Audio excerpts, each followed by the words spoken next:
ഈ പാട്ട് ഞങ്ങൾ ചെയ്തെന്ന് വെച്ചാൽ ആ തുടക്കത്തിൽ tongue tongue tongue tongue tongue tongue tongue tongue ഇതൊക്കെ ഇതൊക്കെ ഇട്ടിട്ട് ടടടൻ ടങ് ടട ഇതെല്ലാം അവിടെ നിന്ന് എൻ്റെ കിളി പോയത് എന്ന് വെച്ചാൽ നമുക്ക് ചില സമയത്ത് ചില പാട്ടുകൾ അങ്ങനെയാണ് നമ്മളെ മൈൻഡ് മൊത്തത്തിൽ വേറെ സ്ഥലത്തേക്ക് ആ കൊണ്ടുപോകും. മൂവി ഇപ്പൊ റീ റിലീസിങ് വന്നപ്പോഴും അതേ അന്നത്തെ അതേ ഇമ്പാക്റ്റ് ആണ് ഇപ്പോഴും ഓഡിയൻസ് ഫുൾ പാക്ക് ആയിട്ടാണ് കണ്ടുകൊണ്ടിരിക്കുന്നത്. അതൊരു രക്ഷയില്ല. പിന്നെ ഒരു മുറൈ വന്ന് പാരായോ ആ സാധനമൊക്കെ കേൾക്കുമ്പോ അത് അതാ രാഗത്തിന്റെ ആയിരിക്കും മേ ബി. പക്ഷെ അതെല്ലാം കൂടെ വരുമ്പോൾ അതാണ് ചില പാട്ടുകൾ അങ്ങനെ നമ്മുടെ കയ്യിൽ നിന്ന് നമുക്ക് നമ്മൾ വിചാരിക്കുമ്പോൾ നിൽക്കണമെന്നില്ല. പ്രത്യേകിച്ച് ലൈവായിട്ട് പാടും. റെക്കോർഡിങ്ങിൽ കുഴപ്പമില്ല. ഇപ്പൊ ലിബിൻ ഒരുപാട് ഡിവോഷണൽ സോങ്സ് പാടിയിട്ടുണ്ടല്ലോ. ലിബിൻ്റെതല്ലാത്ത ഏത് ഡിവോഷണൽ സോങ്സ് ആണ് മനസ്സിൽ ഇങ്ങനെ എന്താ പറയാ പാടാൻ ഇഷ്ടപ്പെട്ട ഡിവോഷണൽ സോങ് ഏതായിരിക്കും? ഒരുപാട് പാട്ടുകളുണ്ട്.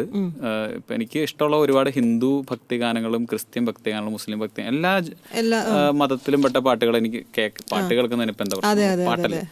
ഇപ്പൊ എല്ലാ മതങ്ങളുടെയും ബേസിക് ആയിട്ടുള്ള ഉദ്ദേശം എന്ന് പറയുന്നത് മനുഷ്യന്റെ നന്മയാണ്. അപ്പൊ പിന്നെ നമ്മളാണ് അതൊക്കെ തിന്മയാക്കി മാറ്റുന്നത്.